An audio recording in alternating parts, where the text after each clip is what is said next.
Well, hello there, fellow DoorDashers, new DoorDashers, and people that have been dashing. Uh, you probably wanted to know the answer to this question, so I'm going to give it to you. How do you get orders with DoorDash, or how are orders processed? Okay, the way they do it is they have a very large server, another website. Customer downloads the app, and they go to the website, which has their address, which you can load several different addresses on your DoorDash food ordering app, like your work, your friend's house, your house, wherever you happen to be. If you're traveling and the hotel you're in, you can enter that in there. And the system is designed to only show restaurants basically within a 5 mile radius of your location when you're ordering, so that it doesn't get too hairy for drivers to have to drive miles and miles and miles out to go get your food and then drive miles and miles back to go get it to you. So they do have that figured out. And that's not to include the orders that you receive every once in a while that are many miles away. There's another explanation for that, and I'll put that in another vlog for you. But um, uh, when you get done watching this vlog, if you throw me a thumbs up because it's helped you out, comment below something good and great and happy, or a question that pertains to this video, I'll be glad to answer it. And I'm sure there'll be other Door Dashers on there too that might help you. And everybody be nice. Oh my gosh. And otherwise, you're welcome to subscribe. My channel is free to subscribe to it. I have over 600 vlogs in less than a year, and a lot of them are food delivery services and that kind of thing. But anyway, and independent contractor jobs and all that. Anyway, so let's get back to the point here. So the customer orders, they can select from restaurants within a 5 mile radius of them, and to keep the driving down low for the drivers in the area. It goes through the website. They pay their taxes, their fees for delivery, their discount codes, and then they have an option to tip, and they can tip to the sky's limit. They show average percentages where they can just click it and say go, or they can enter their own fee just to the limit. I don't even know what the max is for tip on there. It's just you could tip whatever you want. Now, once that is done, and of course, the only restaurants that are lit up are the ones that are available for delivery at that particular time of day, and that kind of thing. Menus do change. That's why the prices are a little bit different when you get to the business to pay, because sometimes the tax is not added in, or the price has changed since the last menu update. Restaurants do change their menus at times, or specials are removed. They might do a temporary special item for a month and then delete it, and it may still be on the app, whatever.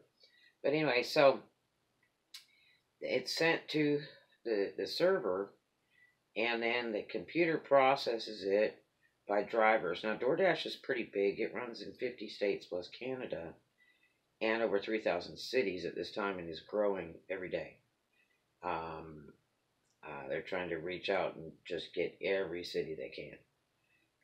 And all the drivers are basically independent contractors. And no, DoorDash doesn't give you gas cards, uniforms, any of that kind of thing. Because then again, we're getting into a different type of employment, which is not so much independent contractor, because if they require you to wear a uniform, then it's not independent contractor.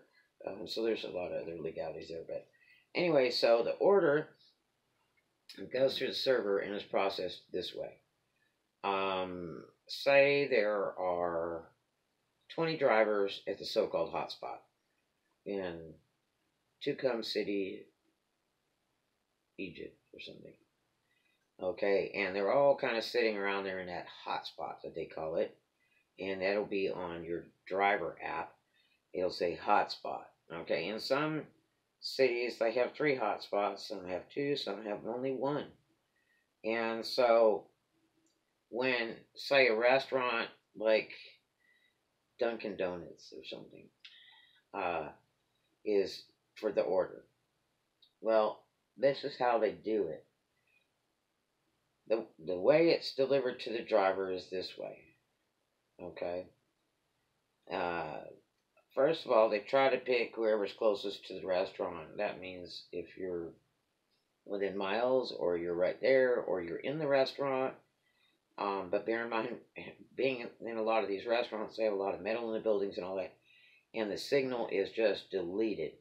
And if you sit and play on your phone with a bunch of other apps running and all that, DoorDash app cannot function. It really needs full service, full attention, full signal. If you look up in the right-hand corner of your telephone, you'll see a balloon, a white balloon. If that balloon is flashing or off, your signal is just really bad on your GPS. And DoorDash keeps track of where you are by shooting at that GPS. So that's what the computer picks up, who's closest to the restaurant. First choice driver is one with the highest ratings. Okay? And a second choice driver is the one with the highest ratings and is on the actual schedule, not on Dash Now. And then it kind of goes down the line. That's how they select it. They throw those orders to the top delivery drivers in ratings first, and then it goes kind of down the line. Not to say you can't make money just doing Dash Now and you have really low ratings. But, you know, the ones that get to order first, if they don't like it, or it's not enough money for them, or they don't like the restaurant or whatever, and they decline the order, it will go to another driver. And what's interesting, sometimes it changes price with DoorDash. I've seen the same order hit me 2 and 3 times in like 15 minutes. They keep pinging it back to me because they have no other driver closer. And it'll get cheaper as you go instead of higher. It's sort of like, geez, how come they don't do bidding wars? And I still don't want it after 3 tries.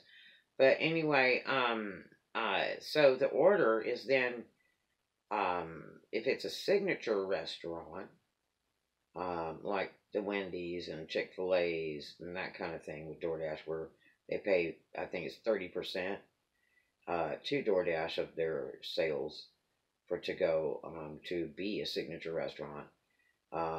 Cheesecake Factory is another one of them, and there's several others. There's more that sign up every day that they want to be on that top of that line of that list of restaurants. They have a setup where it comes through the computer at the restaurant, and it comes through as DoorDash. It reads DoorDash, and then it has the customer's name. Say it's Janelle or something. It'll come through DoorDash with Janelle. So you don't have to come in and say, I'm with DoorDash. I won't, because a lot of restaurants are offended by DoorDash. They do not want their orders taken by DoorDash. I've had some restaurants just be really nasty if you say DoorDash. So be careful. Anyway, it comes through the computer, and then they push a button saying, okay, it's processing, or we've received it. Then upon completion of the order, they push the button, completed. Now sometimes they push that button on accident and the food's not ready. DoorDash sends a driver when they feel it's been completed. So that the driver can just go pick it up and go. They're not supposed to be waiting. Now, there's other alternatives. The way DoorDash handles the smaller people, or people that are not contracted with them as signature restaurants, they might send it through their POS system. Those that don't have a POS system for that, or hooked up to the internet for that, then it will go through as a telephone call. And there will be a foreign lady that calls and orders the food from the restaurant, gets the price, and the money to cover that order will be shipped to the DoorDasher's credit card, the little red card. And, uh, you know, that's how it's done. There's not just endless money on there, it's just per order. So they ship it to the card, and um, then another alternative is where the DoorDasher goes and orders and then pays with the card. Um, and the money is automatically shipped. So that's how that is done. The DoorDasher goes in and either has to pay for the order or it's already paid for, and then they verify the food. I do not pay anybody until I verify the food with an employee of that restaurant. They want to get paid. It's just like I'm going in there on my own, get a to-go order. I want to make sure all my food's there and it's right. I want an employee of the restaurant to go over it with me. We're not supposed to be touching the boxes or any of that stuff, opening them and all that. The employee is supposed to do that. And a lot of times they're really obnoxious. They do not care to do it at all. But, I mean, you want to get paid for the order? A lot of these orders are $80 and $100. I mean, if you want to turn away product sales, it's your choice. I just hate it because it wastes my time coming over there. And so that's how that's done. So you verify it with the restaurant, get your stuff, and you go. Yes, at times the orders are incorrect. Yes, lots of times the restaurants have the orders incorrect, or not fully filled, and try to give it to you. And you cannot like run back and take stuff back to the customer and give to them that's missing. That would have to be done through another driver through DoorDash, and the customer has to contact DoorDash about that. No, you can't change food on an order. I mean, the only thing you can really do is like, if you say you go to a restaurant, this Mexican restaurant, Latin restaurant, and they say, well, do you want flour or corn tortillas? Well, you could text the customer and say, would you prefer flour or corn tortillas? And then you just do that because there's no price change there. It's just, a matter of pick. But, if a customer starts flying text messages across the phone or attempting to call a restaurant to jack with an order, that everything's supposed to be done through DoorDash. And DoorDash has not a lot of patience. They will cancel the order if it's problematic before they play games. Just like address changes or any of that other stuff. They won't put up with it. And we don't leave food on porches. That doesn't happen. DoorDash cancel order in a heartbeat over that. And we don't call other phone numbers that people send in text messaging to us. That's a no-no.